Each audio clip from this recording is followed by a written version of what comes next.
Iran के बीच तनाव थमा नहीं है। भले ही युद्ध विराम लागू है, लेकिन दोनों ओर से चेतावनियों का सिलसिला लगातार जारी है।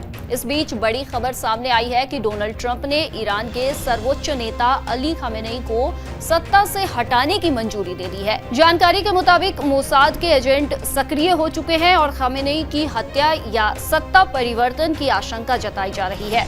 हाल ही में इजरायल के रक्षा मंत्री अपने वॉशिंगटन दौरे से लौटे हैं। माना जा रहा है कि इसी दौरे पर खामेनेई शासन को खत्म करने की रणनीति को अंतिम रूप दिया गया। रिपोर्ट्स के मुताबिक ट्रंप और इजरायली प्रधानमंत्री बेंजामिन नेतन्याहू के बीच खामेनेई को सत्ता से हटाने पर सहमति बन चुकी है।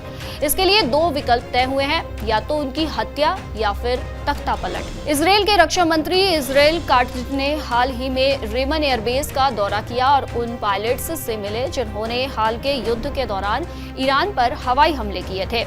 एयरबेस से ही काट्ज ने खामेनेई को चेतावनी दी कि अगर उन्होंने इजरायल को धमकाना जारी रखा तो कार्यवाही सीधे तेहरान तक पहुंचेगी और इस बार हमला पहले से कहीं अधिक घातक होगा। 20 जुलाई को काट्ज वॉशिंगटन से लौटे थे, जहां उनकी अमेरिकी रक्षा मंत्री पीट हेग्सेथ से मुलाकात हुई।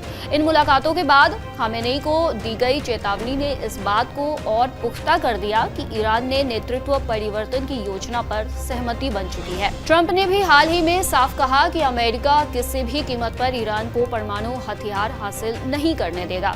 उन्होंने कहा कि ईरान ने अपने बयान और व्यवहार से हालात बिगाड़े हैं और अब हम उसके पास परमाणु हथियार होने का जोखिम नहीं उठा सकते। जानकारी के मुताबिक युद्ध के दौरान ही इजरायल ने खामेनेई की हत्या की योजना बनाई थी, लेकिन उस समय ट्रंप के हस्तक्षेप के चलते ये कदम टाल दिया गया। खबर यह भी आई थी कि 23 जून को जब ट्रंप ने सीज फायर की घोषणा की, तब इजरायल ईरान के खामेनेई पर अंतिम हमला करने की तैयारी में था। उधर ईरान को भी खामेनेई की हत्या की आशंका है। इसी वजह से ईरान ने अमेरिका तक युद्ध करने वाले मिसाइल बनाना शुरू कर दिया है। दावा है कि ईरान कभी भी खुर्रम शहर 5 ICBM मिसाइल का टेस्ट कर दुनिया को चौंका सकता है, जो 12,000 किलोमीटर दूर तक वार कर सकती है। माना जा रहा है कि यदि खामेनेई पर हमला हुआ तो ईरान सिर्फ इजरायल को ही नहीं बल्कि अमेरिकी शहरों को भी निशाना बना सकता है। दावा है कि ट्रंप से हरी झंडी मिलने के बाद इजरायल ने तख्ता पलट के विकल्प पर भी काम शुरू कर दिया है। मोसाद के एजेंट ईरान के भीतर जनता को खामेनेई के खिलाफ भड़काने में लगे हैं, इसलिए बिजली और पानी की किल्लत को हथियार बनाया जा रहा है। बता दें, ईरान इस समय गंभीर जल संकट और पावर कट से जूझ रहा है।